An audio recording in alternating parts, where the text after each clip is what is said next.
할렐루야.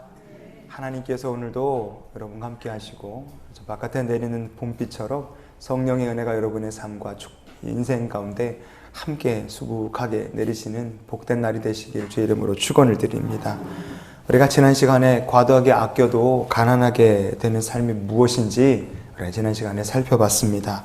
내가 아무리 꼭 움켜쥐고 있어도 소용없는 것들이 있습니다. 그렇기 때문에 우리가 움켜쥐고 있던 것을 하나님의 손에 다 맡기면 하나님께서 그때부터 권능의 손으로 붙들어 주십니다. 그래서 우리가 아브라함이 꼭 움켜쥐고 있었던 이삭을 하나님의 손에 맡겼던 것처럼 오늘 우리의 삶의 모든 것들을 하나님께 이렇게 맡기고 하나님께서 붙들어 주시는 복 있는 자의 삶을 사는 하루가 되시기를 주의 이름으로 축원을 드립니다. 하나님의 말씀 잠언 11장 25절 같이 읽겠습니다. 구제를 좋아하는 자는 풍족하여질 것이요 남을 윤택하게 하는 자는 자기도 윤택하여 지리라. 아멘.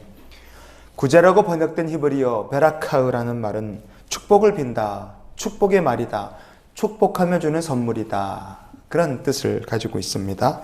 윤택이라는 히브리어는 우마르웨흐라고 되어 있습니다. 이 말은 다른 사람에게 물 준다, 다른 사람에게 물을 마시게 한다, 다른 사람의 땅에 물을 대준다, 이런 뜻이에요. 메마른 땅에서 물은 생명입니다. 물 한 방울이 피 한 방울과 똑같을 거예요. 그런데 그 소중한 물을 다른 사람에게 마시게 한다, 다른 사람에게 양보를 한다, 다른 사람에게 축복의 선물로 준다, 다른 사람에게 그걸 주면서 빼앗기든 주든 상관없이 그걸 주면서 축복의 마음으로 빈다. 여러분, 이렇게 사는 사람은 딱 두 종류일 겁니다. 바보 아니면 하나님의 약속이 진짜로 나를 향하여 항상 하나님의 약속이 함께 하신다, 이거를 믿는 믿음의 사람 아니면 바보, 둘 중에 하나일 겁니다. 성경에 보면 하나님의 약속이 함께 하심을 믿기 때문에 바보같이 다른 사람에게 축복을 빌고 다른 사람에게 자기의 물을 다 빼앗기고 준 사람이 있죠. 바로 성경에 아브라함의 아들 이삭입니다. 이삭. 창세기 26장을 한번 펴보실까요? 창세기 26장을 보시면 이삭이 블레셋 사람들 사는 땅 그랄 땅에 가서 정착을 합니다. 그 땅에 흉년이 들었다고 그랬어요. 26장 1절에 보면 그 땅에 이제 흉년이 딱 들었습니다.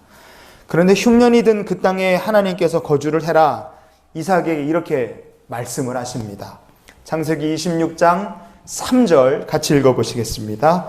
이 땅에 거류하면 내가 너와 함께 있어 내게 복을 주고 내가 이 모든 땅을 너와 내 자손에게 주리라. 내가 내 아버지 아브라함에게 맹세한 것을 이루어. 아멘.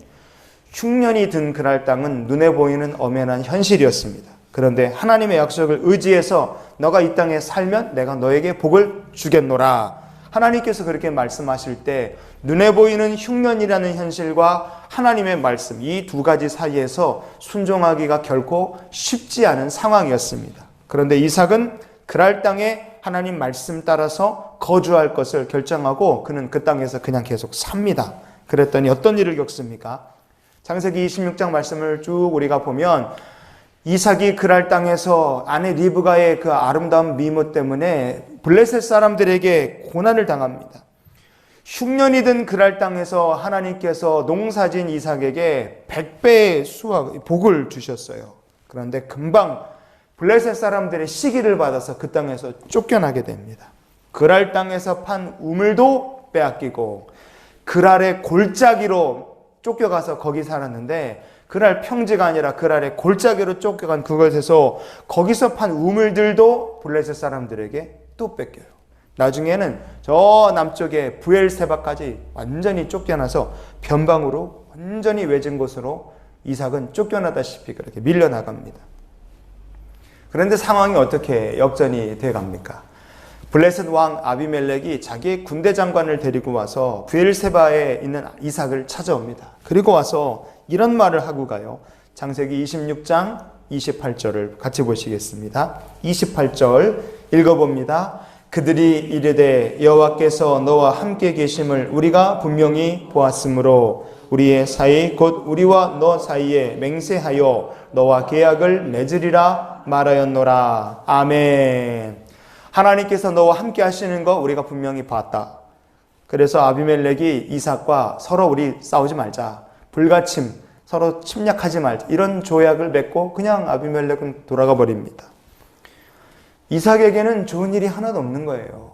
엄밀히 놓고 보면 이삭에게는 별로 득될 게 하나도 없습니다. 오히려 쳐들어오지 말라는 경고나 듣고 들어간 거나 마찬가지죠. 그런데 성경은 아비멜렉이 떠난 다음에 이삭에게 일어난 일, 아주 중요한 사건 하나를 우리에게 말해줍니다. 창세기 26장 32절, 33절 같이 읽어보시겠습니다. 그날에 이삭의 종들이 자기들이 판 우물에 대하여 이삭에게 와서 알리어 이르되 우리가 물을 얻었나이다 하매 그가 그 이름을 세바라 한지라. 그러므로 그 성 이름이 오늘까지 부엘세바더라. 아멘. 아비멜렉이 조약을 맺고 그랄 땅으로 돌아간 바로 그날 당일날 하나님께서 쫓겨난 이삭이 그 머무른 그 이름도 알지 못하는 그 땅에 세바라는 이름의 샘을 터뜨려 주십니다. 세바는 히브리어로 일곱을 뜻하는 말이에요. 7. 그러니까 세바, 부엘의 세바, 7개의 우물이라는 뜻이에요. 이삭은 그랄 땅에서 아버지가 팠던 우물도 빼앗겼어요. 하나. 그랄 골짜기에서 에색이라는 우물을 팠는데 이것도 빼앗겼습니다. 2개 뺏겼죠. 신나라는 우물도 뺏겼습니다. 3개 뺏겼죠. 르호봇이라는 우물도 뺏겼습니다. 이삭이 그랄 땅에서 뺏긴 우물은 4개입니다. 그래서 4개. 뭘 상징할까요? 여러분, 4개라는 건 동서남북. 그러니까 이삭으로서는 그가 그랄 땅에서 쏟은 모든 노력, 시기받고 미움받아서 다 뺏겼죠. 그렇죠?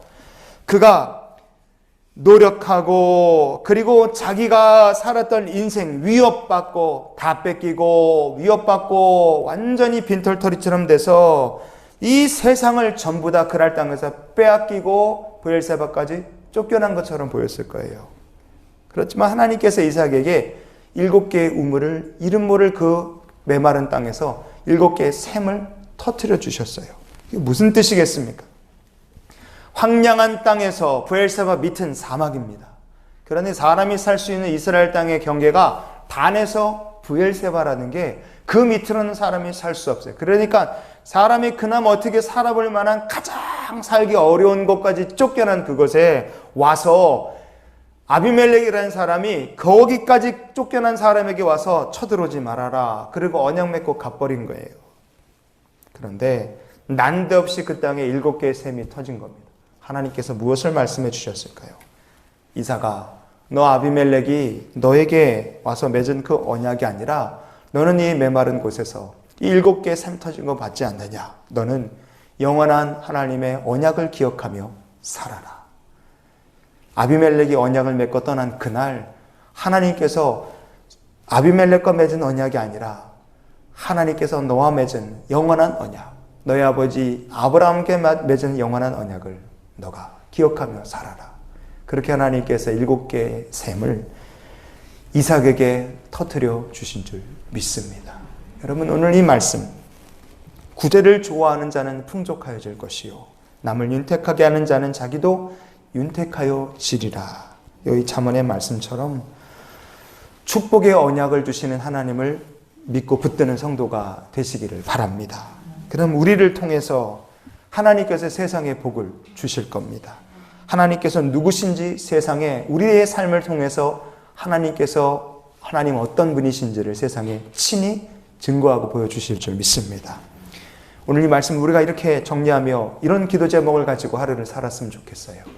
빼앗긴 4개의 우물이 아니라 앞으로 하나님께서 주실 7개의 축복의 샘을 바라볼 수 있는 믿음으로 세상을 살고 오늘을 사는 우리 모두가 되실 수 있기를 주님의 이름으로 축원을 드립니다. 기도하시겠습니다.